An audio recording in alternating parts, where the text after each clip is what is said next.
Hadirin yang dimuliakan oleh Allah Subhanahu wa taala, sosok Nabi Muhammad sallallahu alaihi wasallam sosok yang istimewa. Sosok beliau manusia, tetapi bashar lakal bashar, tidak sama dengan manusia yang lain. Fisik beliau manusia. Beliau datang di tengah-tengah kita dengan sosok manusia agar kita jadikan beliau sebagai panutan yang terbaik untuk kita sekalian. Tetapi pada hakikatnya beliau adalah yaqut bainal hajar. Beliau adalah permata di tengah batu. Beliau adalah sosok yang paling istimewa yang diagungkan oleh Allah Subhanahu wa taala. Fisik beliau dipuji oleh Allah dalam Al-Qur'an. Perilaku beliau, akhlak beliau dipuji oleh Allah Ta'ala di dalam Al-Quran. Wa innaka la'ala khuluqin azim. Engkau wahai Muhammad, sesungguhnya engkau berada di atas budi pekerti yang agung, budi pekerti yang mulia.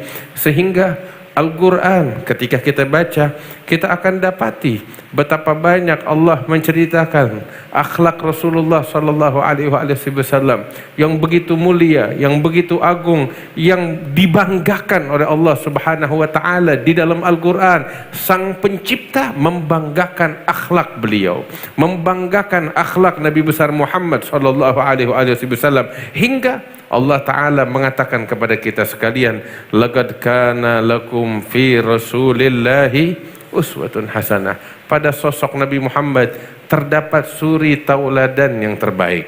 Gak pernah mencaci, gak pernah memaki, bahkan tidak pernah menyimpan kebencian di dalam hatinya kepada siapapun. Wala yudmiru li muslimin ghishan wala dhurra. Enggak pernah memendam kebencian di dalam hatinya kepada siapapun. Yang ada pada diri beliau rahmatun kulluh. Dari ujung rambut hingga ujung kaki hanyalah kasih sayang, hanyalah keinginan, ambisi untuk memberikan kebaikan kepada umat manusia sekalian. Inilah sosok baginda Nabi besar Muhammad sallallahu alaihi wasallam. Bukan hanya kepada orang-orang Islam semata, bukan hanya kepada orang-orang yang beriman semata, akan tetapi kebaikan beliau, kasih sayang beliau kepada orang-orang yang membenci beliau, yang mengganggu beliau, yang menganiaya beliau, yang mendolimi beliau. Gak pernah Nabi Muhammad menyimpan dendam. Adanya Rasulullah menebar kasih kepada siapapun. Inilah sosok Nabi Muhammad sallallahu alaihi wasallam. Itu disebutkan di dalam riwayat sahihah, sebagaimana disebutkan di dalam sejarah kehidupan Rasul sallallahu alaihi wasallam. Itu tatkala Nabi Muhammad berdakwah di kota Mekah, diganggu, dianiaya, dicaci, dimaki, sampai para sahabatnya itu beberapa dari mereka dibunuh dan disiksa. Di antaranya Ammar bin Yasir dan keluarganya, hingga ibunya Ammar bin Yasir dibunuh, ayahnya Ammar bin Yasir dibunuh. Ammar sendiri dipaksa untuk keluar dari agama Islam. Dan beliau Rasul sallallahu alaihi wasallam sama sekali tidak menyimpan dendam dan hanya mengatakan kepada keluarga Ammar bin Yasir, sabran ala Yasir fa inna mau'idakumul jannah. Bersabarlah keluarga Yasir, karena sesungguhnya janji Allah untuk kalian adalah surga di hari kiamat nanti. Bahkan beliau sendiri dianiaya, diganggu fisiknya, dihancurkan perasaan dan hatinya. Pernah itu disebutkan di dalam riwayat, setiap hari Jumat itu ketika di kota Mekah, pintu Ka'bah itu dibuka oleh orang yang menjaganya, sebab setiap keluarga dari suku Quraisy itu diamanatkan suatu tugas tertentu, dipikulkan tanggung jawab terhadap Ka'bah. Ada yang mengurus air Zam-Zam, yaitu keluarga Bani Hashim.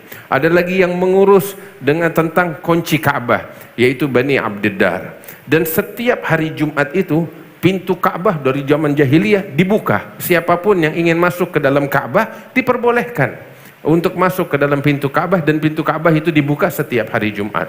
Satu kali ketika dibuka pintu Ka'bah di hari Jumat, rombongan orang-orang kafir Quraisy ingin masuk ke dalam Ka'bah. Nabi Muhammad sallallahu alaihi wasallam saat itu juga ingin masuk ke dalam Ka'bah. Pintu Ka'bah dibuka.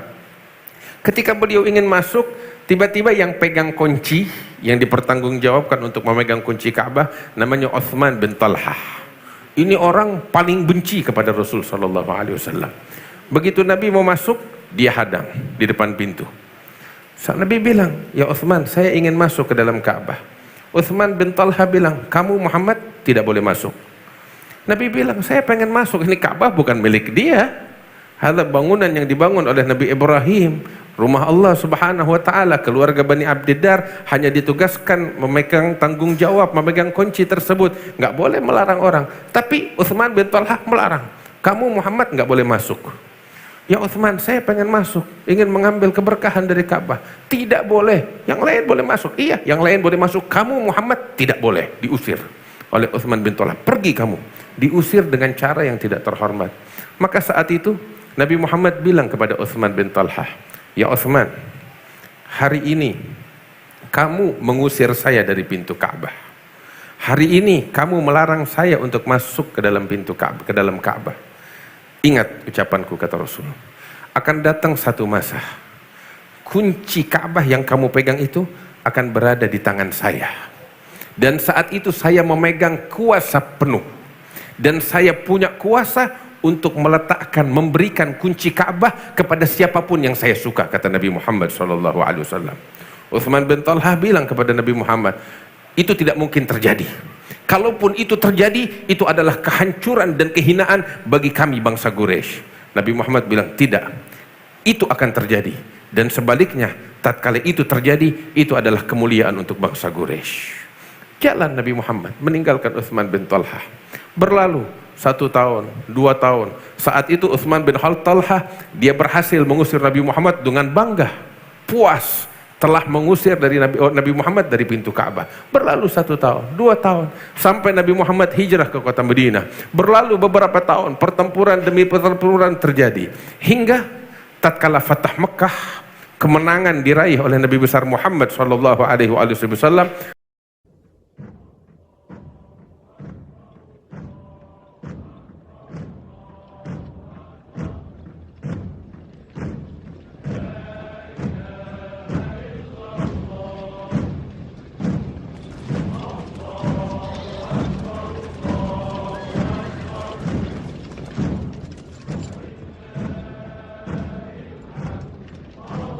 Nabi masuk ke kota Mekah dengan membawa kemenangan. Orang-orang Mekah semuanya ketakutan, dikepung kota Mekah oleh lebih dari 10 prajurit yang dibawa oleh Nabi besar Muhammad SAW. Sehingga seluruh penduduk Mekah menyerah kepada Nabi Muhammad dan pasukannya. Beberapa dari mereka sembunyi ke dalam rumah mereka, beberapa lagi yang selalu mengganggu Nabi Muhammad kabur sampai ke Jeddah. Sampai ketika Nabi Muhammad sampai di Mekah, itu orang-orang kafir semuanya duduk di depan Ka'bah, ketakutan, duduk menundukkan kepala mereka, sebab mereka melihat selama ini mereka mengganggu Nabi Muhammad. Puluhan tahun mereka aniaya Rasulullah, mereka memerangi Nabi Muhammad SAW. Dan hari ini Nabi Muhammad menang dan berkuasa di atas mereka. Ketakutan, kalau orang biasa, orang lain, ini pasti Muhammad akan membalas dendam kepada mereka. Mereka ketakutan semuanya.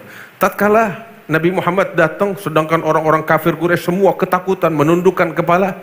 Nabi Muhammad mengatakan kepada mereka, ya ma'syara Quraisy, ma tadunnun anni fa'ilun bikum. Wahai orang-orang Quraisy, kira-kira apa yang kalian perkirakan, apa yang akan aku lakukan terhadap kalian, menurut kalian?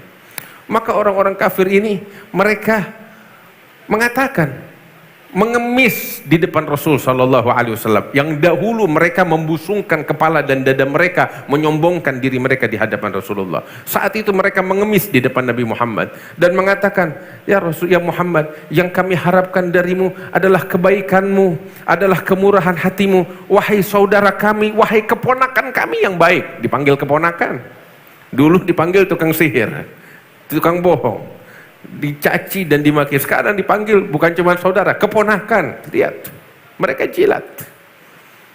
Tapi lihat, Nabi nggak menyimpan dendam. Nabi katakan kepada mereka, wahai orang-orang Quraisy, la aqulu lakum illa kama qala akhi Yusuf. Aku tidak akan mengatakan kepada kalian melainkan persis seperti yang dahulu dikatakan saudaraku Nabi Yusuf kepada saudara-saudaranya yang berapa tahun mengganggu beliau. Nabi Yusuf mengatakan, la tathriba alaikumul yawm. yaghfirullahu lakum ya ma'syara Quraisy idhabu fa antum tulaga. Beliau katakan, wahai orang-orang Quraisy yang lalu biar berlalu, aku telah memaafkan kalian. Wahai orang-orang Quraisy sekalian, pergilah kalian bebas telah aku maafkan kesalahan kalian, kata Nabi Muhammad sallallahu alaihi wasallam. Enggak menyimpan dendam sama sekali. Saat itu orang-orang Quraisy gembira melihat akhlak yang mulia, hingga mereka semua masuk ke dalam agama Islam melihat akhlak daripada Nabi Muhammad sallallahu alaihi wasallam. Saat itu Nabi Muhammad memanggil Ali bin Abi Thalib. Ya Ali, mana Utsman bin Talhah? Saya mau masuk Ka'bah, kunci dia yang pegang. Dicari, mana Utsman? Utsman enggak ada. Cari tahu, sembunyi di rumahnya. Sebab dia tahu pernah bikin salah sama Nabi. Dia sembunyi di rumahnya. Nabi bilang kepada Ali bin Abi Thalib, panggil dia, bawa dia kemari, suruh bawa kunci Ka'bah. Berangkat Ali bin Abi Thalib ke rumahnya, diketok, ya Utsman, keluar. Apa? Nabi Muhammad memanggilmu dan engkau bawa kunci Ka'bah. Gemeteran, deg-degan, perut mules, ketakutan, tahu pernah bikin salah. Nabi menunggu depan pintu Ka'bah. Datang Utsman bin Talhah, bawa itu kunci.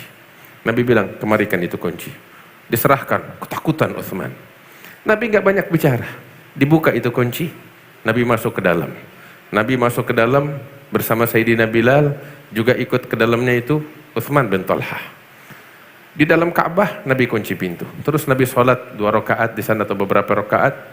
Kemudian setelah keluar, ya Nabi berdiri depan pintu Ka'bah dan memanggil Utsman. Utsman ngumpet di belakang, ngumpet tahu.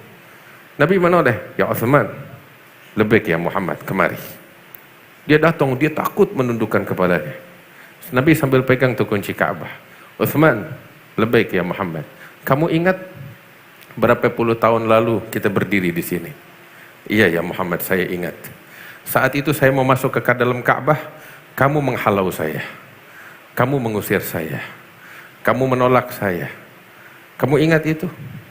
Utsman bilang, iya, saya ingat momen itu ya Muhammad. Terus saat itu, kamu ingat apa yang saya katakan kepadamu? Iya, saya katakan akan datang satu waktu kunci Ka'bah di tangan saya. Dan saya saat itu berkuasa. Dan saya punya kuasa untuk memberikan kunci Ka'bah kepada siapapun yang saya kehendaki. Kamu ingat ucapan saya itu? Utsman mengatakan, iya, kalimat demi kalimat saya masih mengingatnya ya Muhammad. Terbukti? Terbukti.